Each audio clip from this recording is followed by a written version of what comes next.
Greetings, everyone. I am Dee Griffin, and welcome to The Pivot. This is a space where we talk with people who have found their passion and their purpose through redirection, and they are doing so well and inspiring so many. Today, joining me is a special guest, Nuriya Mack, who is the interim head coach of the gymnastics team at Fisk University, the historic Fisk University, I should say, and it is the first HBCU to have a gymnastics team. So thank you so much, Coach, for joining us for this edition of The Pivot. We really appreciate you.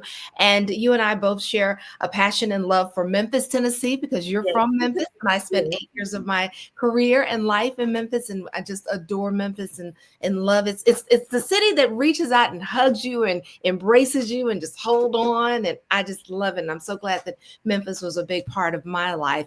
But let's talk about what led you to gymnastics first off. I know we touched on this briefly last time we talked, but actually I started off my gymnastics career as a cheerleader, and I went to this gym called Gymnastics in Collierville, Tennessee for cheer classes. And I was watching these girls do gymnastics, and one day hopped up on the mat and tried a skill. I didn't know what it was. I just saw a bunch of girls doing it, and it was a back handspring. And the head coach of the gym, Donna Alexon, came over and asked where my parents were and said, you need to sign her up for gymnastics. So ever since August of 2003, I think the rest is history. Wow, that is amazing. And you had a great career in gymnastics. What made you change and pivot out of gymnastics? My time was up. Yeah. At the end of the road, I did 4 years at Kent State University, where I ended up just being a beam specialist. I had 2 knee surgeries prior to college, so it kind of reshaped and structured what I thought my gymnastics career should look like in college. So I wasn't an All-American. I wasn't all these things. I was more of a like, hey, if you need me, I'm here. I'm here to see it through. I'm gonna finish what I started. And so, I hung up my grips in 2019, and I came back home to coach and run the gym that I was at my whole life. And then I just kind of pivoted out of that. I helped transition to the new ownership and said, all right, if you need me, call me, but I'm going to go and do something else for a little bit. Wow. And then you rose to the collegiate level. Yeah. That is awesome. And gymnastics isn't the only thing that you have your hands in, the pot that you have your hands in. You're doing other things as well. Yeah, so when I decided to walk away from gymnastics, I walked into something else that is just as hard and committing. I became an entrepreneur. I am a licensed esthetician with the e-commerce brand as well. So skincare is my thing. All things skincare, skin health. I love facials. I could do them all day.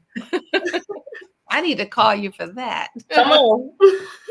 Nashville and have a good facial. Well, good. What makes you thrive in that area? What drew you to that? It was an accident. Oh. I was sitting with my best friend in college one day. We were talking about different things of living in the dorms, and like I experienced body acne as an athlete, and it was something I kind of struggled with a year or so even after moving out of the dorm. So we were just sitting talking on the bed one day, and I was like, girl, I made this scrub. And she was like, girl, this is really nice. I know how to make candles. And so we jokingly said, let's start a business. And we started together. It was called Sage Bath Essentials. She decided to stay in Ohio. I had to go back home to the most amazing city, Memphis. Mm-hmm. She wanted nothing to do with the business. So I changed the name, changed the colors, changed the purpose and mission of it all. And I kind of got to a point to where people were really taking my business serious. And I said, well, I'm big on education. So that's how I ended up getting my license. I went to School of Aesthetics and said, I'm not here to wash faces, okay? I think that's weird. But she told me I had no choice but to, wash faces in order to get my license. And somehow along the way, I really fell in love with explaining and seeing products work in real time, or see people get their confidence back and seeing skin transform. So I was stuck. Wow. You're bringing the beauty inside out. Yes. People. That is amazing, amazing. And especially for African-American women or men as well, because we have a complex skin and we have our own issues, eczema. We have, a myriad of issues that are not similar to any other culture or race. So you are helping in that way. And what is the most common problem that you see? Typically with African American, I mainly service African American clients. I'm Mhm. African American. We only make up less than 10% of the aesthetic community. So typically people of ethnic minorities come towards my way. We mainly face a lot of pigmentation issues. Mhm. Um, it's kind of we're predisposed due to the melanin in our skin and how our body processes it. As Black folks, we always say, hey, I don't need sunscreen. That is not true. Anybody that has skin needs sunscreen.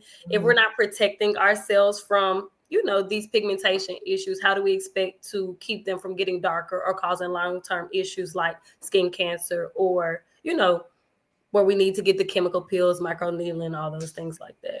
Right, right. Wow, you're being very helpful, definitely. And you're helping girls still in gymnastics too. So those two hats, definitely. So do you tell the girls in gymnastics, do you teach them about their skin as well? Absolutely. They'll stop me mid practice, say, Nunu, because they call me Nunu. They don't call me Coach Mack. We're working on it now that I've changed roles. But they be like, Nunu, could you look at this? Or Nunu, does this product work? Or sometimes after the meet, they'll take my skin bag and take, their makeup off with my skincare products. So it just depends on the day. They always asking about something.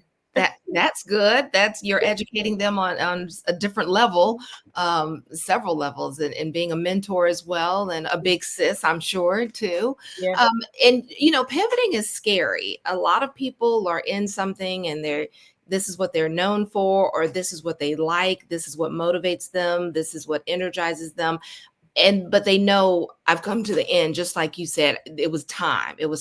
What advice would you give to the individual who is facing that dilemma of what do I do? I know time is up for this, but what do I do? What would you tell them? I'll tell them to accept that. First, you have to learn to accept that, okay, either this isn't for me or I've hit, the expiration date on this, or maybe I do need to find something else that my heart is yearning for.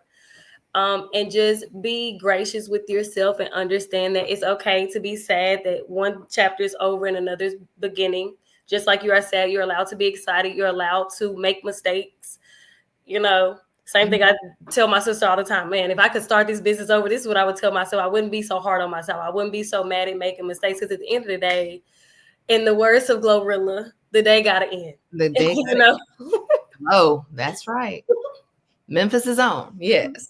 Well, good. Well, thank you for being with us, and thank you for being such a motivation for other women, young and seasoned women, who are trying to make some decisions in their careers in their life. So thank you so much for all that you do. We really appreciate you, Coach. I know how to say Coach.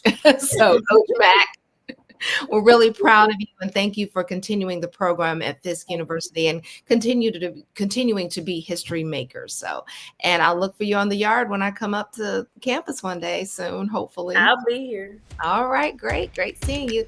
And thank y'all for joining us for The Pivot. I am Dee Griffin.